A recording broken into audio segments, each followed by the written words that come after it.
देखिए सीधी तस्वीरें सामने आ रही है और इस बजट पर सबकी निगाहें टिकी हुई हैं। इस बीच वित्त मंत्री अब वित्त मंत्रालय पहुंच चुकी है। 11 बजे से यह बिल जो है ये पेश करेंगी। सभी की नजरें इसी पर टिकी हुई हैं। सीतारमण का यह 5वां बजट है। हर बार कुछ लेकर नया आई है।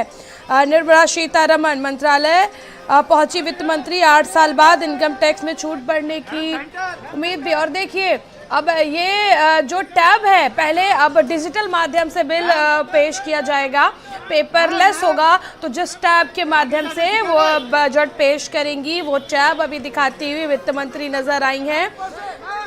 भारत का जो बजट है आज वो वित्त मंत्री पेश करेंगी। वित्त मंत्रालय पहुंच चुकी है और सबकी निगाहें जो है वो इसी पर टिकी हुई है।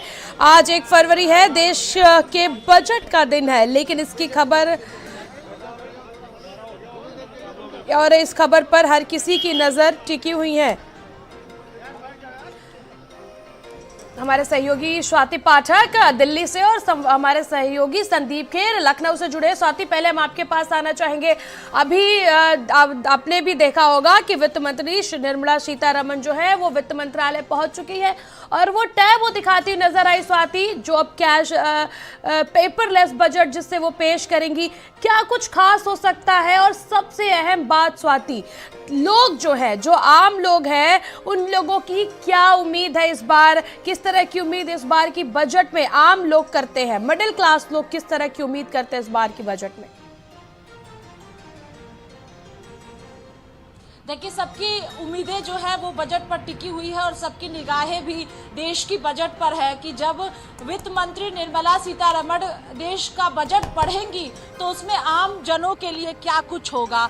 अब से थोड़ी देर बाद त्रिशला कैबिनेट की मीटिंग शुरू होगी और उसके बाद निर्मला सीतारमण राष्ट्रपति भवन जाएंगी वहां पर, और उसके बाद सुबह 11 बजे का वक्त है जब बजट पढ़ना शुरू करेंगी निर्मला सीतारमण। और हर बार हम सब ने देखा है कि कुछ ना कुछ नया हुआ है जब भी निर्मला सीतारमण ने बजट को पढ़ा है। चाहे लंबा बजट को पढ़ने की बात कहे हम, लंबा भाषण हो तो वो निर्मला सीतारमण ने पढ़ा है, और उसके बाद कहे हम पेपरलेस की बात कहे हम तो वो भी निर्मला सीतारमण जब वित्त मंत्री बनी उसके बाद ही सब कुछ नया हुआ है।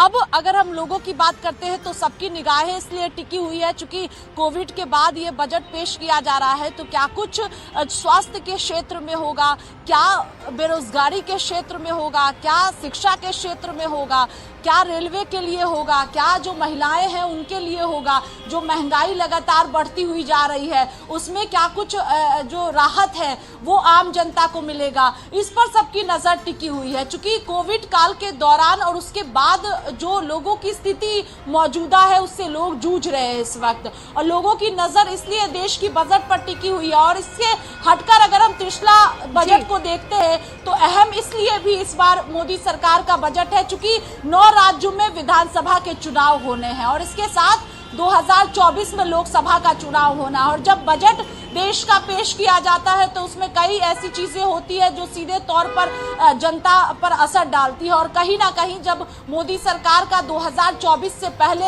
ये आखिरी पूर्ण बजट पेश किया जाएगा तो उन बातों पर भी ध्यान रखा जाएगा कि जब 9 राज्यों में विधानसभा के चुनाव 2023 में होना है और 2024 में लोकसभा का चुनाव होना है तो क्या कुछ खास आम जनता के लिए होगा। लेकिन ये जरूर कहा जा रहा है कि कई राहत जो है वो मोदी सरकार के इस बजट से आम जनता को मिलने जा रहा है। चाहे हम महंगाई की बात करें, हम गैस सिलेंडर की बात करते हैं तो बताया जा रहा है कि राहत उसमें मिलेगी। रेलवे की बात करते हैं हम तो उसमें भी कई रियायतें जो है वो दी जाएगी आम जनता को। इसके साथ ही स्वास्थ्य क्षेत्र में भी जो है बजट में बहुत कुछ होने जा रहा है, शिक्षा क्षेत्र में बहुत कुछ होने जा रहा है। और इसके साथ ही जो बजट इस बार पेश किया जाएगा सुबह 11 बजे, सबसे पहले निर्मला सीतारमण बजट को पेश करेंगी और उसके बाद धीरे धीरे जो है वो पढ़ना शुरू करेंगी, ब्रीफिंग करेंगी, यानी डिटेल्स के साथ पढ़ेंगी कि आम जनता के लिए बजट में क्या कुछ है। बिल्कुल बिल्कुल स्वाति, आप अपनी नजर बनाए रखें। हम आपसे जुड़ेंगे हमारे सहयोगी संदीप संदीप फिर लखनऊ से जुड़े। संदीप देखिए,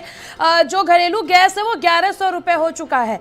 ऐसे में जो जनता है वो ये भी उम्मीद कर रही है कि जो सब्सिडी दी जा रही थी उज्ज्वला योजना पर 200 रुपए, उसकी अवधि क्या 1 साल और बढ़ाई जा सकती है, क्योंकि घरेलू गैस की महंगा जिस प्रकार से लगातार महंगा होता जा रहा है, लोगों के लिए दिक्कत का सबब बना हुआ है।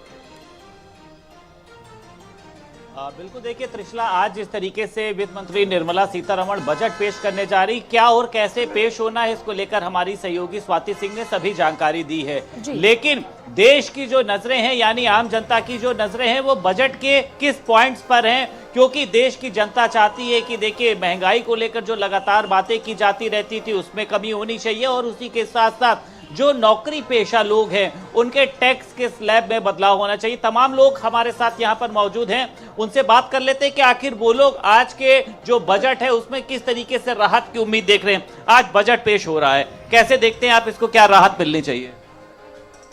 मुझे लगता है जो आज बजट पेश होने वाला है उसमें जो एक महंगाई का मुद्दा बार बार उठता है उसको विराम लगाने के लिए कैसे देश के नौजवान स्वरोजगार की तरफ चलें, क्यों निश्चित रूप से यदि रोजगार बढ़ेगा, आय के स्रोत बढ़ेंगे तो महंगाई का मुद्दा स्वतः ही खत्म हो जाएगा। इसलिए देश की सरकार से हमें अपेक्षा है कि वो निश्चित रूप से इस बजट में नौजवानों के लिए रोजगार, महंगाई कैसे नियंत्रित हो, इन सब को लेकर के एक अच्छा काम करेंगे और एक अच्छा बजट देश के हित में, देश की जनता के हित में आज पेश होगा। क्या कहना है आपका, क्या उम्मीदें हैं आपको आज के बजट से? आज के बजट में मैं कहना चाहूँगा कि युवाओं के लिए रोजगार और योग के क्षेत्र में, एक वेलनेस के क्षेत्र में अगर हम जॉब देंगे योग के क्षेत्र में, तो हम उससे स्वस्थ भी रह सकेंगे और लोगों को रोजगार भी मिलेगा योगा के माध्यम से। तो इस प्रत्येक विद्यालय में योगा का एक जो टीचर है वो नियुक्त होना चाहिए और योग वेलनेस के क्षेत्र में इसको बढ़ावा देना चाहिए। क्या करते हैं भाई साहब आप?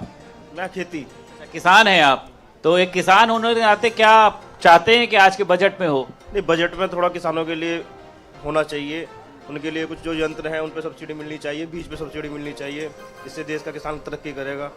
उन्हें थोड़ा सा ये है कि उनकी जो इनकम है वो बढ़ेगी, उससे अच्छे बीज उपलब्ध कराए सरकार। लगता है कि कहीं ना कहीं से जो लोग कह रहे हैं बड़ी